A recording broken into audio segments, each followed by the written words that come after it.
너희는 여호와의 선하심을 맛보아 알지어다. 그에게 피하는 자는 복이 있도다. 너희 성도들아, 여호와를 경외하라. 그를 경외하는 자에게는 부족함이 없도다.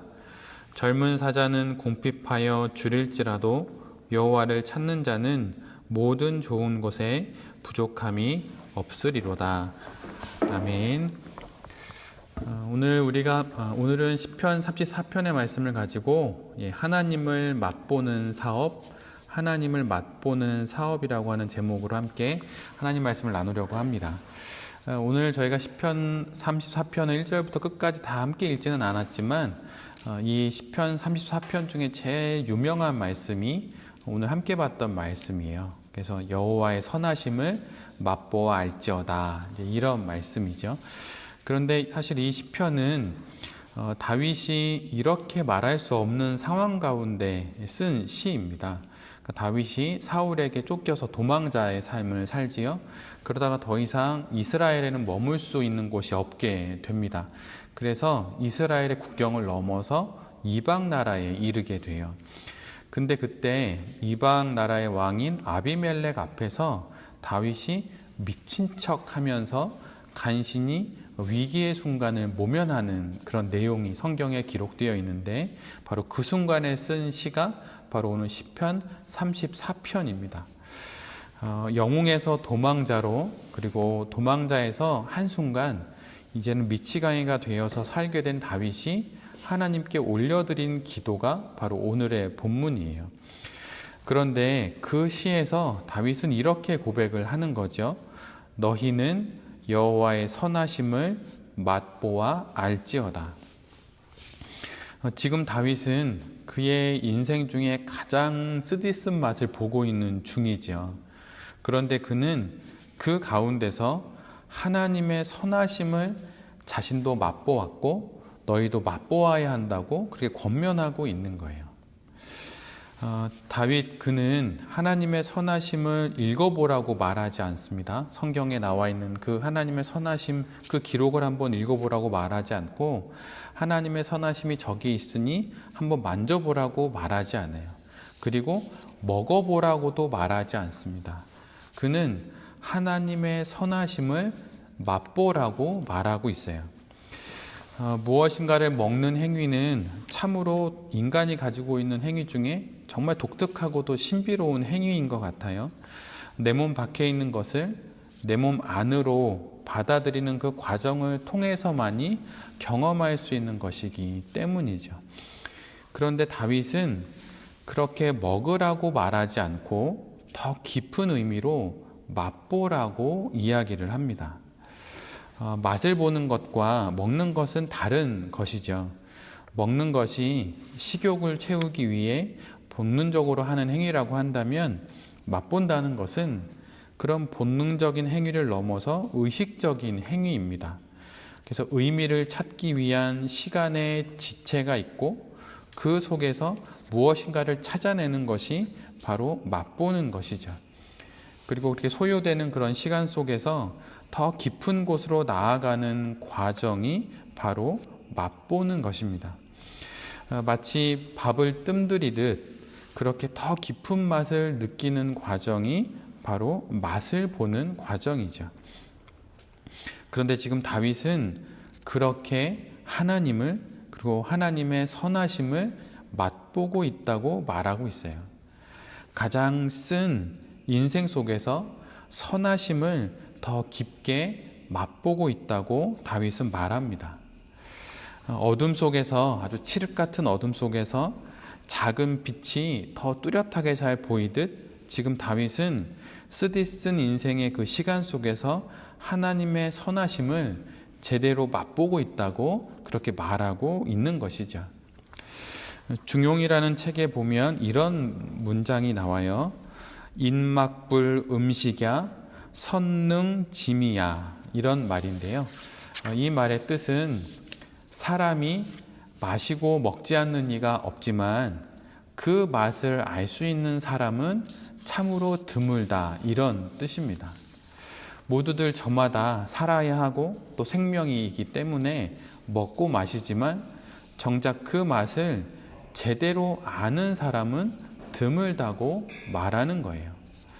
급하게 먹고 빨리 먹고 또 많이 먹으려다 보니 먹기는 먹지만 그 맛을 모른 채 그냥 먹는 것이죠.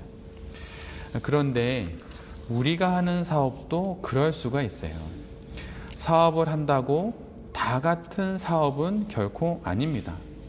생존해야 하고 또 생계를 유지해야 하기에 일을 하고 사업을 하지만 그 사업 속에서 하나님을 제대로 맛보는 이들은 드문 법이죠. 사업의 최우선적인 목표가 돈이 되다 보니 돈의 맛은 잘 알고 또 돈의 냄새는 잘 맡지만 정작 하나님은 맛보지 못하는 이들이 참으로 많은 그런 세상입니다. 그런데 이런 세상 속에서 기독사업가가 된다고 하는 것은 다른 이들처럼 생존과 생계를 위해 일을 하고 또 사업을 똑같이 하기는 하지만 그 가운데서 하나님을 맛보는 자들이 된다고 하는 거예요. 그리고 나아가서는 하나님의 선하심을 맛보는 자들이 된다고 하는 것, 그것이 바로 기독사업가가 되는 것입니다. 사업의 모든 과정을 통해 하나님을 더 깊이, 하나님의 그 선하심을 더 깊이 맛보는 자들이 되는 것이 바로 기독사업가가 되는 것이죠. 마종기라고 하는 시인이 있어요. 근데 그 시인이 딸을 위한 시라고 하는 제목의 시를 적었는데 그 시는 다음과 같은 내용이에요. 한번 잘 들어보십시오. 한 시인이 어린 딸에게 말했다. 착한 사람도 공부 잘하는 사람도 말고 관찰을 잘하는 사람이 되라고. 겨울 창가의 양파는 어떻게 뿌리를 내리며 사람은 언제 웃고 언제 우는지를 오늘은 학교에 가서 도시락을 안 싸온 아이가 누구인가를 살펴서 함께 나누어 먹으라고. 같은 하루를 보내고 같은 인생을 살지만 또한 같은 곳에 있지만 어떤 마음을 갖고 사느냐에 따라 이렇게 세상은 달라 보이는 법이죠. 사업 역시 마찬가지예요. 사업을 기독사업가가 돼서 한다는 것은 다른 눈으로 사업을 본다고 하는 것입니다. 달리 보고 또한 달리 맛보며 사업을 한다고 하는 것이죠. 하나님이 우리에게 우리가 하고 있는 사업을 달리 봐야 한다고 오늘 우리에게 말씀해 주시는 거예요. 사업은 생존을 위한 수단이 아니라 하나님을 맛보는 통로라고 우리에게 이야기해 주시는 거죠. 그 어떤 선한 일을 하고 그 어떤 정의로운 일을 하고 그 어떤 의미로운 일을 한다 하더라도 그 안에서 하나님을 맛보지 못하고 있다면 그것은 인간의 의로움에 지나지 않고 인간의 호기에 지나지 않습니다. 우리의 사업이 하나님을 맛보는 사업이 될 때 하나님께서 우리의 사업을 맛보시며 성경에 나와 있는 말씀처럼 시원한 얼음 냉수 같다고 하실 수 있는 것이죠. 하나님을 맛보는 그 사업만이 하나님이 맛볼 때 정말 얼음 냉수 같구나 라고 말하는 그런 사업이 될 수 있는 것입니다. 나태주라고 하는 시인이 쓴 지구 떠나는 날이라고 하는 제목이 있어요. 이제 나이가 많으셔서 그런지 이런 시도 언제 쓰셨는지 모르겠지만 이런 시를 쓰셨더라고요. 짧은 시인데 한번 잘 들어보세요. 지구 떠나는 날, 할 일을 다 하지 못하고 갑니다. 만나고 싶은 사람 다 만나지 못하고 갑니다. 아닙니다. 아닙니다. 당신 사랑 다 받지 못하고 갑니다. 우리 모두에게도 지구를 떠나는 날이 분명 있겠지요. 그때 어떤 시를 쓸 수 있다고 생각하시나요? 그때 이런 시를 쓸 수 있었으면 정말 좋겠어요. 오늘 본문의 말씀처럼 당신의 선하심을 다 맛보고 갑니다. 이렇게 말이죠. 사업을 하면서 우리가 이 세상에 남길 수 있는 것이 무엇일까요? 그리고 우리가 경험할 수 있는 최고의 맛이 있다면 그것은 무엇일까요? 그것은 하나님의 선하심, 하나님을 다 맛보고 그렇게 우리의 마지막 날을 맞는 것이겠죠. 목회 역시 마찬가지입니다. 목회를 하면 뭐 얼마나 대단한 목회를 하겠어요? 그런데 그 가운데 목회를 하는 모든 여정을 마치면서 당신의 선하심을 하나도 빼놓지 않고 다 맛보고 목회를 이제 접습니다 라고 할 수 있다면 그것은 괜찮은 목회였다고 할 수 있을 것 같아요. 사업 역시 마찬가지겠죠. 이렇게 이제 부활의 절기를, 부활절을 어제 지나고 다시 또 새 생명을 받아서 사는 그런 한 주가 되었습니다. 사업에 또 쓰고 단 수많은 맛들이 있을 수 있지만 그 가운데 하나님을 맛보고 또 하나님의 선하심을 맛보고 또 사업을 해나가시는 그런 한 주가 되었으면 좋겠습니다.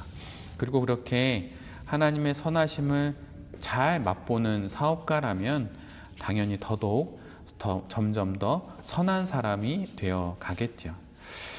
여기 계신 모든 베레베 대표님들과 또 이 말씀을 전하는 제 자신이 먼 훗날 하나님께서 우리의 사업의 맛을 보실 때 당신의 그 선하심이 잘 묻어난다고 말씀하시는 그런 사업을 하시고 또 그런 목회를 하는 우리 모두가 될 수 있기를 간절히 기도드립니다. 아멘.